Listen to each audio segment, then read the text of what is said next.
Hello and welcome to Court Farms. This is episode 21 and not 26 in this ongoing saga of Ben and Beryl.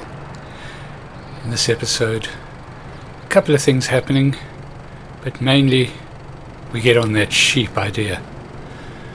Right, let's start off by just checking on the animals a little bit. You can see the first lot of goatlings have pretty much grown up.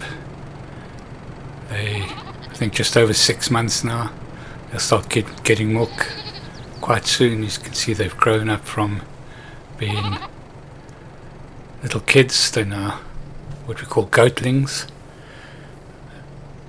Should be goatlings for another year or so, but we should start getting milk from them fairly soon. That's in the in-game. In real life, they would of course have to be put to the billy first. But that's nice. So that's some growth in the... Well, not growth. I suppose an indication of a way forward of our game. First self-reared animals and almost ready to produce. That'll be the next milestone. So Luke just leave us with another little legacy. Not Luke, Jared. Where did I get Luke from? I don't know. I know. I was watching Modern Family. In any case, Jared left us a legacy of a contract that wasn't on the books. Basically, he agreed to do 3 baling contracts, which he didn't put on the books. And we got a phone call late yesterday asking what time we'd be there to start, and we didn't know anything about it. Not sure how that happened, but Beryl's gone up to deal with that, and we'll investigate it fully later. Right, those young ones look okay. Oh, more babies. That's cute. Have to go and collect those. Move those over. Let's have a quick look. Yeah, there we go. 17 males and 15 females. Much better ratio. Almost 50-50. Slightly more males still. But yeah, a lot happier with that sort of ratio. Nothing much, as I've said in the past, that we can do with a bit. So we'll get we get all of them moved over to the young one's pen. So we'll take the first 12 males out and we'll get them across. Yeah, as I was saying, there's a couple of questions that will be raised by the undocumented contracts that have come to light. I wonder how many more will come to light. Of course, the couple of scenarios, the best case scenario is that it was just a mistake and didn't get put into the books or onto the computer. The other one, of course, is that maybe he was been doing a couple of contracts for his own account, which would be a bit worrying. In any event, Beryl's gone up to sort those out. Strange enough, it's going to bring in some decent money. But yeah, there seem to be one or two strange little things that have been going on with the contracts. That in other circumstances I may have investigated further. We'll probably still look into this, see what happens. But it's going to be kind of difficult to prove if he's been doing things on the side. It'll be quite difficult to track, unless we hear something. But Beryl will have a chat to the people that he's taken these contracts on for and see what. Yeah, I mean, in the past I would have given the benefit of the doubt and insisted it wasn't going to be in there, but given the circumstances of the last little while, I suppose you think the worst. In any case, we're not going to worry about that now. Just get all these kids moved.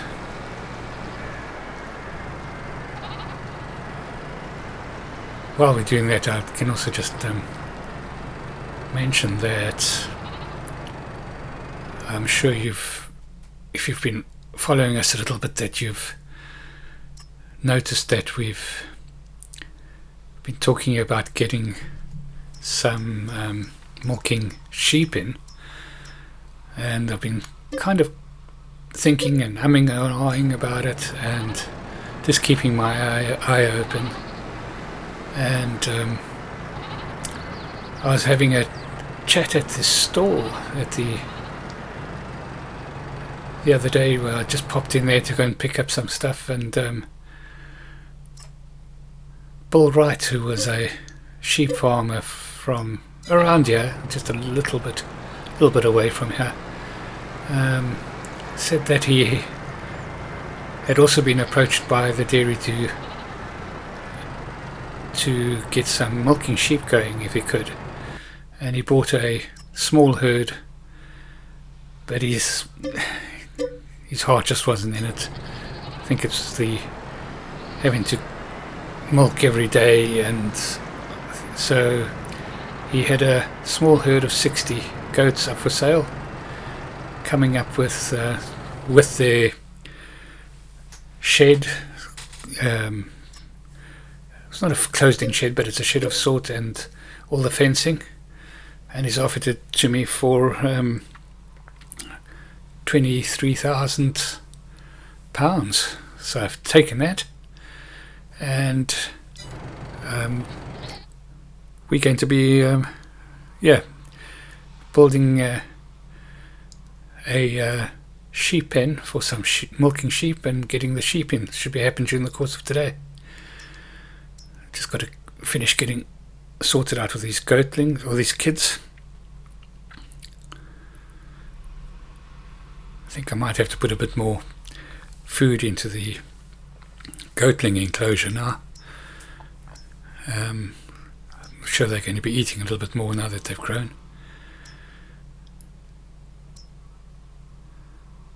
Yeah, so that's very exciting, and I'll show you as soon as they pop around with all the equipment. We'll get the shed up, we'll get the field in place. We can put it in just below the goatling shed. It's quite a big, it takes up quite a big area. So you'll see. I measured it all out, but we'll show you putting that in. Right, so that's all the kids moved. We'll go and collect some milk now. Take the milk up to the top.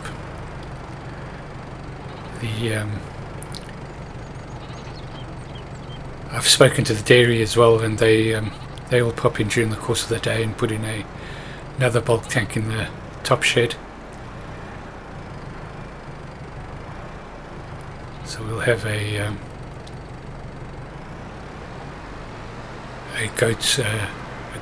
goat milk tank and a sheep milk tank up there for them to collect. They will be collecting with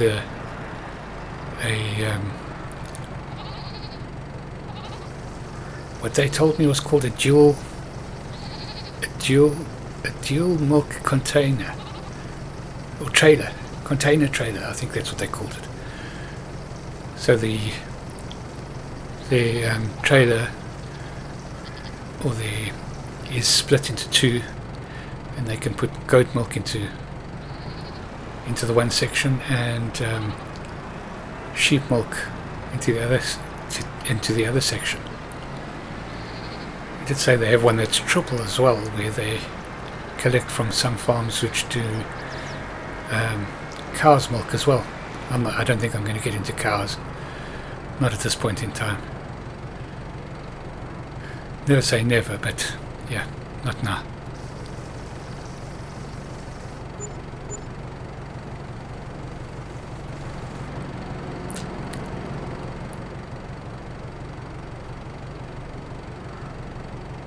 That's a nice little bit, just under 1,000 litres out of that container. Milk in the near future should be going up quite a bit. Looking forward to that.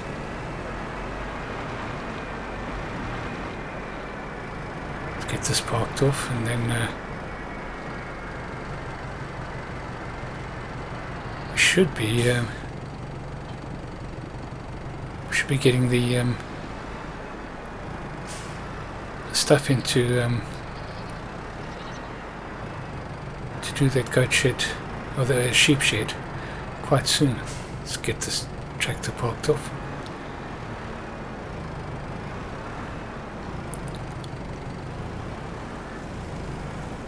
I'll just leave it there, and Beryl will grab that tractor and get started on those contracts.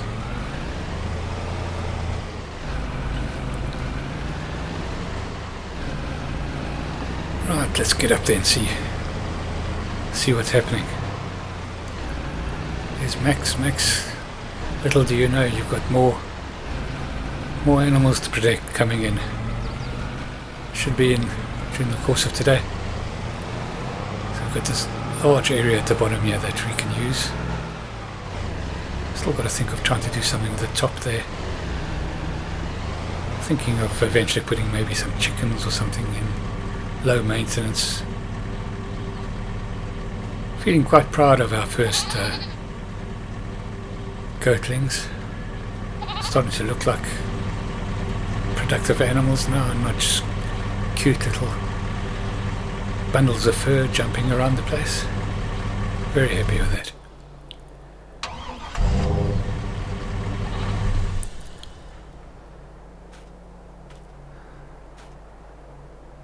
Just jump onto the roof of the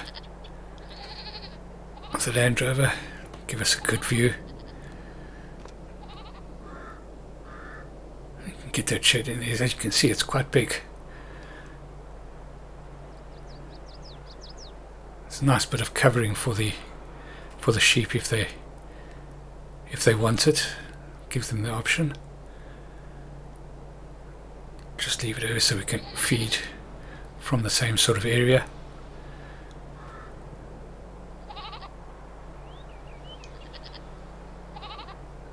Yeah, it's going to be a little bit of a drop.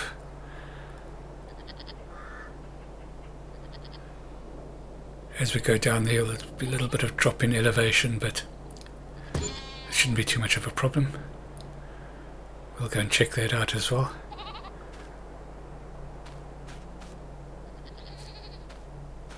It's not too bad on this side.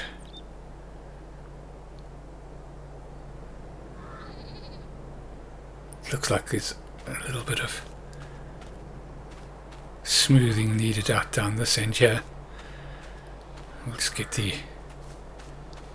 tools out and we'll smooth that all out. I think that's easily done. It's not a huge drop.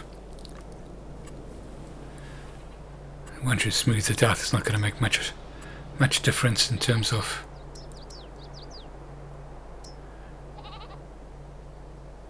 slightly different angle, the building to the other one, but that's just to fit it in. That's the problem when you buy things lock, stock and barrel, is that you have to fit it into your area, whereas if you build from scratch you can fit it exactly the way you want. I suppose we could have taken a couple of fences out and that type of thing, but then you could have got a lot of rubbish lying around as well.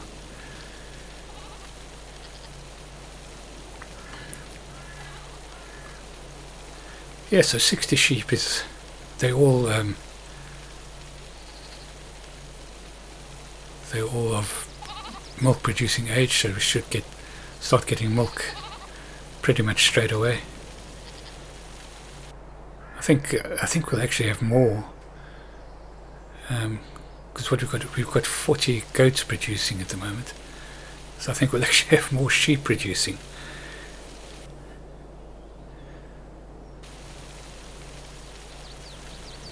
There's a bit of a drop there, just see if that needs any smoothing out. It's not really. That's quite okay, the sheep will handle that. It's not a dangerous drop or anything like that. So as I said when I put the other goat shed in, I'm not particularly worried about drops of elevation in the enclosure, because that just makes it a little bit more interesting for the animals.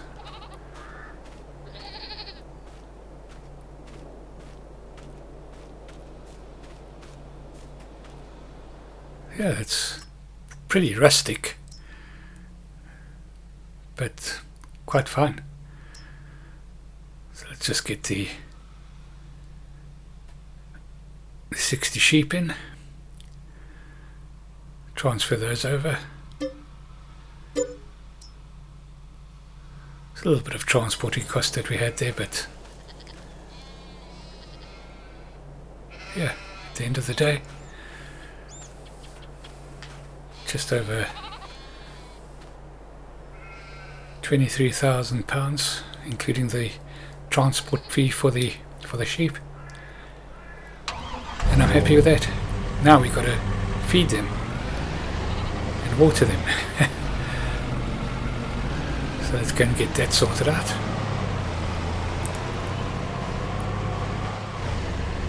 I wonder if Beryl's left for the contracts yet, to do the contracts.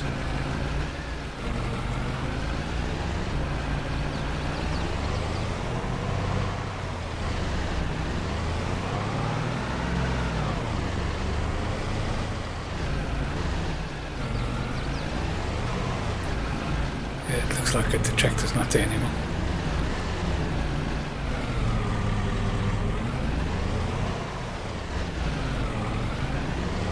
I don't know why I wanted to park that there, park it in the garage.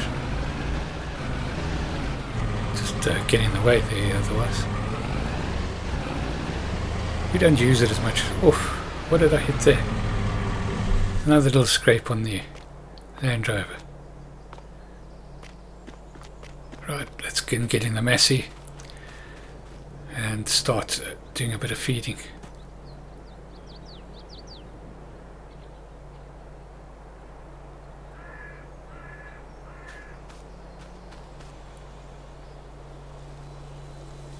I was just having a look at those containers along the side there. Wasn't quite sure, can't remember what they're for. I think they were here when we started, so there's still a lot of clutter around the farm, but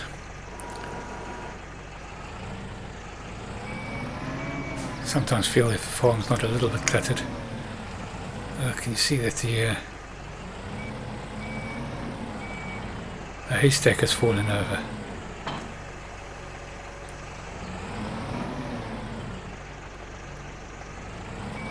Not going to worry about that now. Sort that out at a later stage. Hope it doesn't damage the trailer too much. You can see the trailer pointing towards the skies there. Well, next time we need the trailer, it's probably not going to be. Beryl's probably going to have to use it soon. Sometime during the course of today. We'll get it sorted out. Well, of course, if I finish earlier, then I can go and help Beryl out there and get this. Well, that's the plan, really, is that I can. Let's probably do that off camera because it's just another grass contract. I don't know how we would have survived without the contracting side of our business. Because it's getting a husbandry operation up and going from pretty much scratch is a time-consuming business, and it's also pretty expensive. Although we've been able to do it reasonably on the cheap, we've had our problems, we've had our false starts and all those type of things, but that's all part of setting up things like this.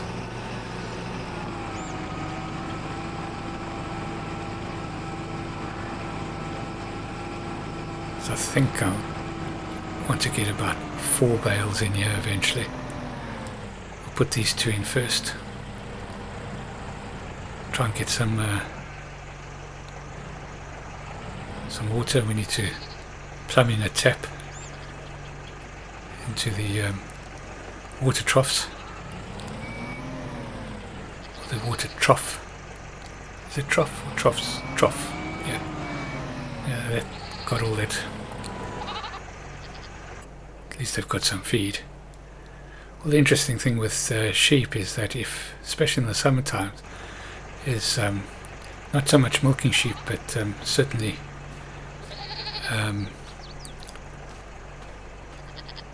meat sheep, is that they get a lot of their moisture from the grass that they eat.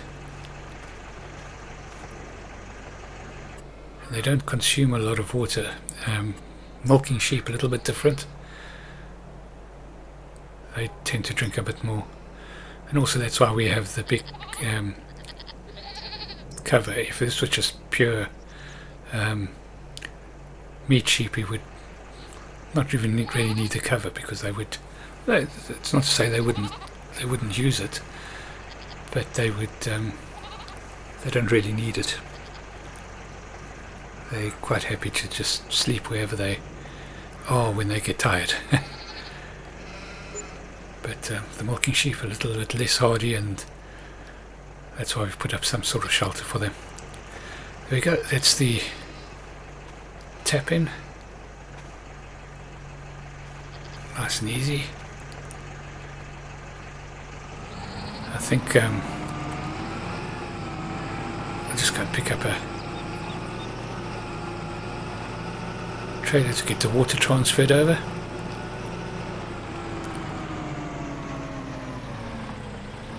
You know what, I think what I'm going to do is I think I'm going to buy a dedicated water trailer now. We've got lots of different places that water needs to go to, and I do have my favourite water trailer available, very cheap, and is perfect for our operation here. It's under animals, I think. There we go.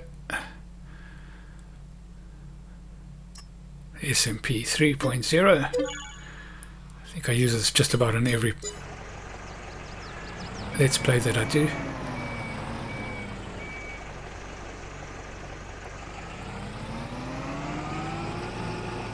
Quite drastic. What I like is that it does 10,000 litres compared to the other water trailers. Much more efficient.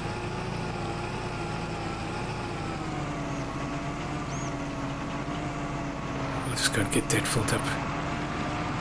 This pen does take quite a bit of water. I think it takes about 60,000 litres, so we'll get that top to the brim.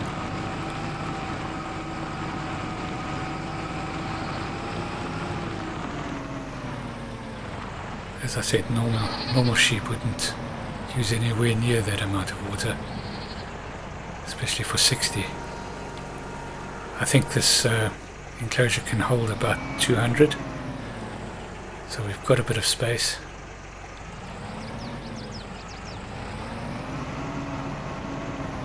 When we get the first lambs in, we'll have to think about how we're going to handle that. I think that gets probably mixed in with the goat kids. I'll just have to check that up, but I think they can go in the same pen. To speak to the local veterinarian and see what he thinks, whether that would create any problems health-wise for either the sheep or the goats, but I don't think it will. As long as we move them over at the right time. So I don't think we've got any space to put up another sheep pen just yet. We'd have to purchase more land.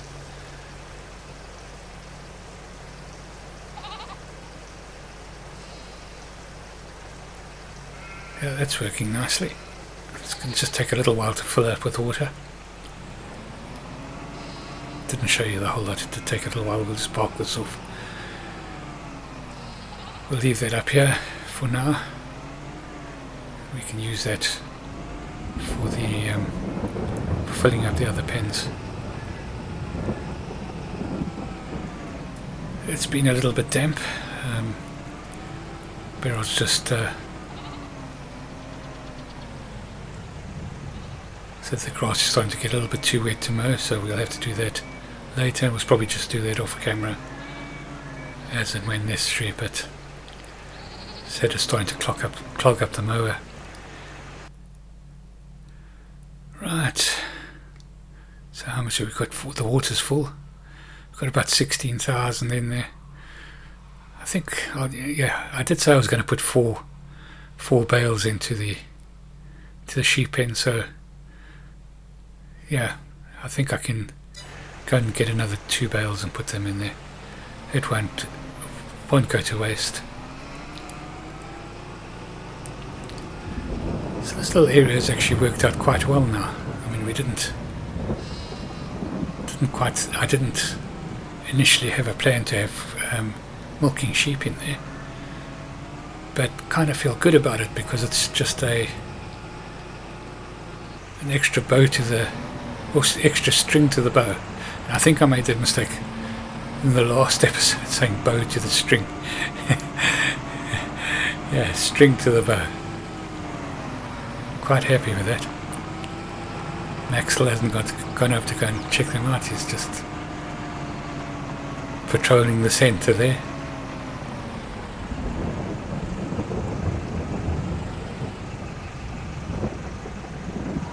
So the next field I'm thinking about is field 33, which is the one next to this one down from that one there. And I want to get that purchased as soon as we can, and then I want to get it ready for beans. So I'll put beans in there so that we can do some bean production. I haven't done that before. It's pretty lucrative. We've got to try and just diversify slightly, just so that we haven't got all our eggs in the milk basket.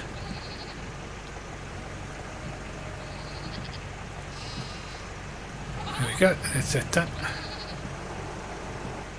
Novel way of feeding. Well, I think that's where we're going to end this episode. Thank you so much for watching. If you've enjoyed it, please like and subscribe. We'll just get back and wait for the rain to stop, go and help Beryl out with those contracts, maybe put a couple more bales into this top shed. In any event, once again, thank you so much for watching, and we'll see you in the next episode. Cheerio.